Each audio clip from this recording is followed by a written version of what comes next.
what risks do you see right now that maps might be facing if people do not collaborate? So I think the biggest risk for maps is, or research such as maps, is possibly, the lack of understanding of the importance of this kind of research. For failure of a better term, there is simply so much happening out there in terms of AI and desktop research, and those who use this data to come to conclusions do not always understand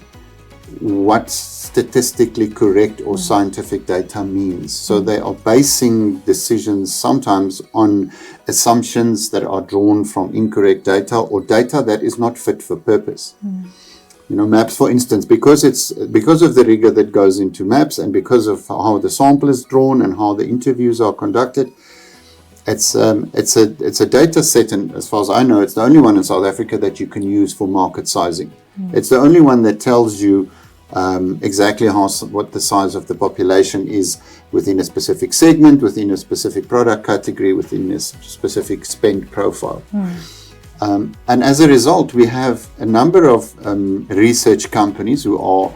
very professional in their field, many of them multinationals, who actually use maps for that purpose. They use maps as a base to draw samples from, or once they have done their bespoke research, to re-weight that data back to the population so that they can provide their clients with proper scientific findings from their research. So understanding those processes, and it's a bit technical in the mechanics of research and the mechanics of data, but there is data that's fit for purpose for what you're trying to do. There's a very big difference between a social study and a piece of research that is done to understand the nuance within a particular market versus something like maps, which is there to give you an establishment survey, a market sizing, and a solid base into which you can actually integrate and fuse other data sets.